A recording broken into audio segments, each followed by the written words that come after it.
episode, we compare premium SUVs from Mercedes-Benz and Jaguar. We help a viewer search for a bulletproof 7-seater. And we find out when it is suitable to change the timing chain in a vehicle. Hello and welcome to Buyer's Guide, proudly brought to you by Change Cars. Every week we do our best to provide you with useful advice, whether it relates to buying, selling or maintaining a vehicle. If you have a question for the team, you can send it to buyersguide@ignitiontv.co.za. And please include as much information as possible, including a nice picture of yourself. And joining us in studio to help us answer some of those burning automotive questions are two familiar faces. Khaya Finger from Car Chic and GC Lukela from BMW Sandton. Welcome guys, nice to have you again in studio. Thank you. And as usual, Khaya adding a little bit of glam there. All right, let's get into our first question. It comes from Tebogo, who is in the market for a second-hand premium sedan or crossover SUV for his mum. They have narrowed down their options to the Audi Q2 and Range Rover Evoque on the crossover SUV front and the Mercedes-Benz C-Class or Jaguar XE on the sedan side. Their budget is 450,000 Rand and would like anything excessively expensive to maintain on the long run, given the car will most likely be kept for at least 5 years. As a side note, Volkswagen, Toyota, Haval or Chery products, no thank you. All right, they just want premium brands without reliability. Okay. So they're old school. They okay, ladies first, Khaya. Okay, so the Audi Q2, I don't think it wouldn't be my first choice for Tebogo's mother. Although they like the Evoque, I'm not mad about Land Rover out of warranty. I think you're looking for issues. I know from personal experience, they're not as reliable. So if you want a Land Rover, you'd have to get one. I would take one in warranty. I would look at a sedan, definitely the C-Class. Because of the budget, agility. Mercedes offer agility. So I think agility is a great option. I had a client phone me this week and she actually didn't know anything about it, which I was quite surprised about. Don't know about the Mercedes marketing on agility, but it's definitely something to look at. So how it works, it's a lease. You give it back after a certain amount of kilometers and years. There is a residual at the end, so you can buy it if you choose to, or you could just upgrade it. I think it's a great option, especially for a mother, you know. That's my first choice. GC, Okay. you got any GC, opinion on it? Yeah, so I agree with her. I think maybe for different reasons. I just think that in sort of the budget of about 450,000 Rand, chances are you'll get a newer saloon car than you'll get an SUV of any sort, because SUVs tend to be sought after. With the two choices, I'd definitely go with the C-Class. I'd let them look at a BMW 320d too. I was waiting for that. No, it does offer a good option. It is a great option. yeah. But are you going to pick up like a 320d used for 450? Yeah, so you'll get like a 2018 with about 60, 70,000 Ks. So it still would be under the motor plan Some or kind of freeway motor plan plan, or it's service just plan, coming whatever off. it is with the manufacturer. Yeah. And seeing how she's concerned, she'd like to keep it for 5 years and really concerned about the service costs. The BMW 320, let's assume she's not going to take any aftermarket service warranties or anything like that. Yeah. What kind of service costs she's looking at? Service about 3,500 Rand. And that's about all you'll do. If you don't do a lot of mileage, that's all you'll be in for every 18-month cycle. The cars tend to be really reliable. I think that if they're looking at an entry-level C-Class as well, it would kind of be about the same. But yeah, I'd go saloon. I think more car, newer model, and potentially a little bit of service or warranty. Yeah, because the SUV, to find, like she mentioned, the Evoque, although the Evoque is a beautiful looking car, great car to drive, to get it in that 450 budget, you know, you must probably going to get something that's a little bit older. As Khaya mentioned, you want to get it in the warranty. Definitely. In case there's any issues, you can get those fixed under the warranty. But if it's out of the warranty, then it's What Adam can is be trying to expensive. say is you're buying trouble. Well, not necessarily. I mean, they can be good, but it's better to buy a car with as much warranty and maintenance plan as you can get possible. Agreed. So I think we all agree, go and look for a saloon version, and I'm sure you'll find something really nice. And you just need to remember, premium cars does not necessarily mean reliable. 100%. And the cost factor, unlike Khaya mentioned, especially on a second-hand or out-of-warranty Land Rover, even though it's an Evoque or a Discovery or whatever, is going to be pretty costly if you're looking at Premium cars have maintaining the car. premium prices to maintain. Okay, now Ty has spotted two vehicles in his price range. They are the Suzuki Baleno GL and the Toyota Starlet XI and XS models. He is aware that the cars are essentially the same, with different faces and badges, although the Baleno has more features and a better warranty and service plan, although the Toyota's warranty can be extended at a reasonable price. Now he wants to make an informed decision that will save him or make him money when owning the vehicle when he's selling. So when he sells it, he wants to make a bit of money on. So which would we choose? Which is the better deal in the long run? Also, he prefers a manual transmission vehicle and is aware that there is a limited stock on the manual transmission Baleno. Hi, let's start with you again. So I'm going to start. Same car, basically. Same car, and you mentioned something. He's looking to possibly make money on this vehicle. If he shouldn't be buying the car to make money on it. You don't buy a personal car as an investment to make money. You're not going to make money on it. And it comes down to personal preference as well. So I prefer the Suzuki. They are the same cars. He's basically answered the question though. You know, which one does he prefer? I'm leaning towards Suzuki. I think they are doing brilliantly in South Africa. They've got such a brand presence. It's a up and coming. It's so exciting. They're much of a muchness. Also, he must look at things like insurance. Personally, I think the Suzuki would be cheaper with insurance. Obviously, because Toyota is more high risk in this country. So all these things we look at. My personal preference, definitely Suzuki. Do you think she's working for Suzuki? Hey? Yeah, it makes sense what she says, yeah. Yeah, so I'll go Toyota. So I feel that he has all the data that's pointing him towards a Suzuki, but he just can't let himself buy a Suzuki because there's nothing in the data he's provided us that says he should buy the Toyota. Yeah, but it keeps coming back to say, yes. But what if I buy the Toyota? Yeah. In my business, when somebody does that, you let them buy what they want. Yeah. He won't be losing out on much. Cars are not investments. Yes. They're not even a savings account. Yeah. You won't get your money back.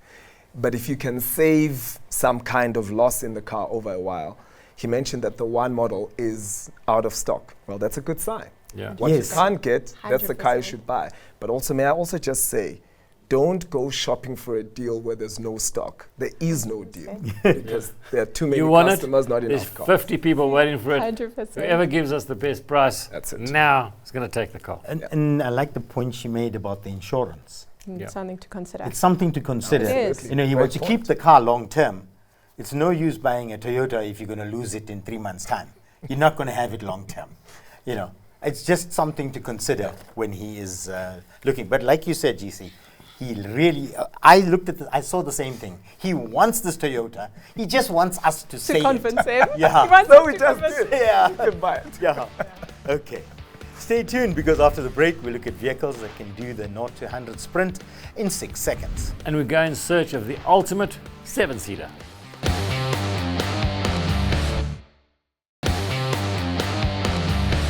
Our next viewer is a lover of optimal performance vehicles. With a budget of between 500 to 700,000 Rand, John is searching for a reliable vehicle that can accelerate from 0 to 100 in 6 seconds or less. He's thinking of getting himself the Honda Civic Type R. But would this be a good buy, GC?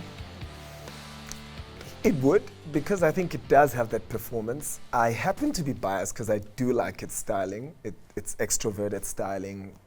It is manual gearbox though, so to get those times it is looking for, is going to have to work really hard. But yeah, so that is one option. Another option I thought maybe to throw in the mix, if you can find one, is the new N-Series Hyundai. It's a good option. Yeah. Never thought of that. It's a They're good option. kind of in that sort of Yeah. space Yeah. where they're not DCT box and not to 100 in under 4 seconds, but they're engaging, really lovely to drive. The only trouble is I think I had a quick squeeze on Type Rs. There are not many. So yeah, he might to be come tight on options, colors, etc., mileage. Yeah. But yeah, I think they're both exciting options. I mean, the Honda's a great car. What do you think, Shai? Yeah, I think the Honda, I mean, it does it in 5.8 seconds.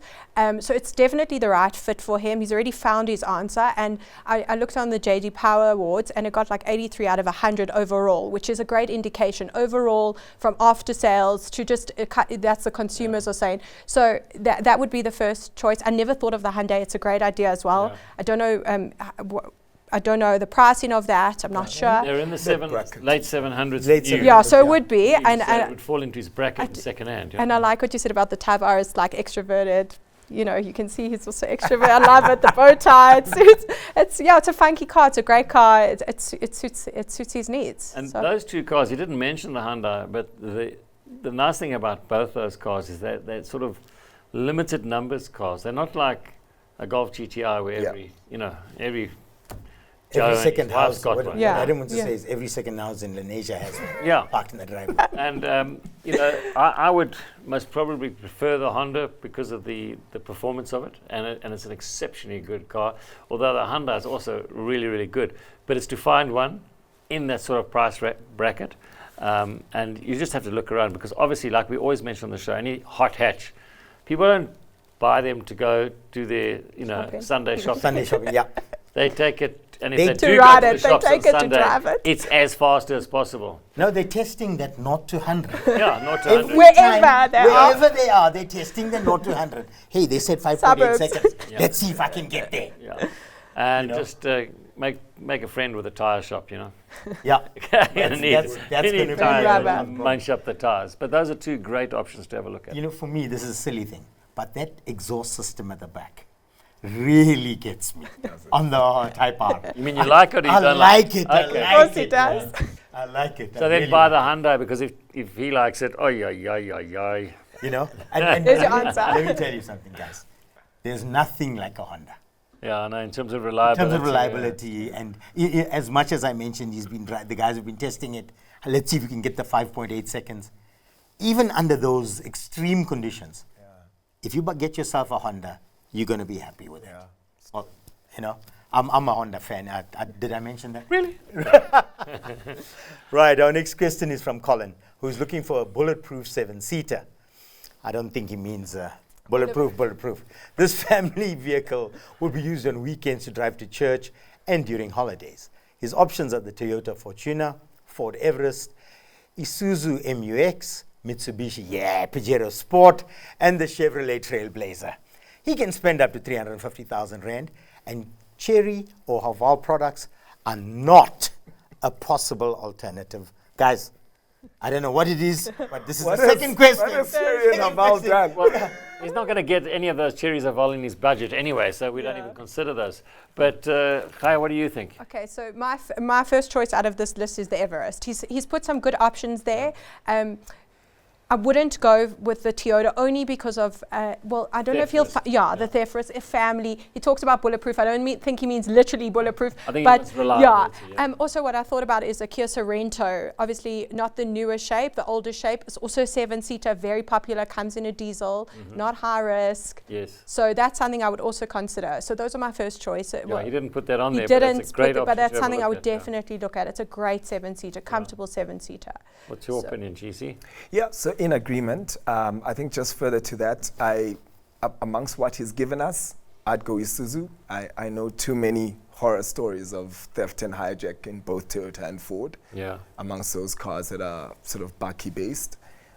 It's a reality where we live. So then maybe he didn't mean bulletproof. No, maybe. Maybe he did mean I want a bulletproof Fortuner. Yeah, so you'd have to get a gun with one of those, Toyota or Ford. But I think I'd go with the Isuzu. That would be my first choice. It's just as much utility. It probably slightly is cheaper in the used car market because the demand is not as high as Toyota and Ford. You may have to go for the older Chevy Trailblazer. Yeah. And that is a great big SUV, and it'll have the 7 seats, and it is a good reliable vehicle. So I mean that's most probably the best bang for buck would be in the. I would definitely agree with you there, Adam. Yeah. The Trailblazer is the car I would go for, and you probably have some change from that kind of money. Yeah. It probably have some change, and it is. I don't know why it didn't make it or take off, but for me that diesel is bulletproof. Like Yeah. yeah, and no one's going to steal your Trailblazer. Believe you me, no one is even interested in looking at your Trailblazer. Yeah, that's it. That's a consideration. So there you go. Okay, we're going to take a short break, but when we return, is it possible to predict how long your car will last? And we find out when it is suitable to change the timing chain in a vehicle.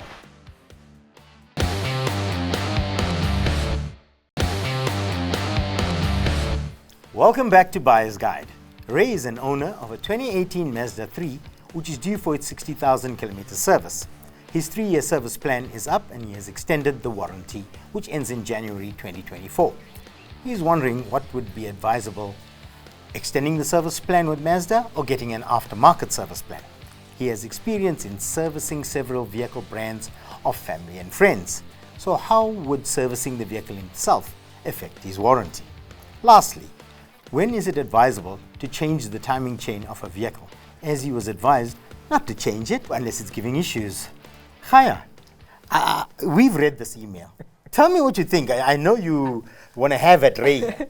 If his car, Yeah, have it, Khaya, have it. Ray, if your car is still under warranty, you have to use a RMI or the agents to service your car, else you're going to lose that warranty. Okay, so he should know that.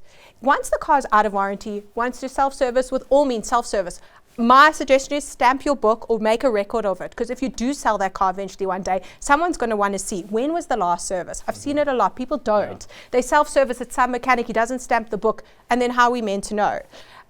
Extending the service plan is an option, and it's funny. I was thinking about it. If someone wants to extend their service plan, I know the liquid capital service plans. The nice thing about them is you can get a quote to pay today, or you can pay monthly. The nice thing is you pay the parts and the labor. I pay today's price, even if I take a 3-year, which is great for a client. I love that. So that's something I would look at.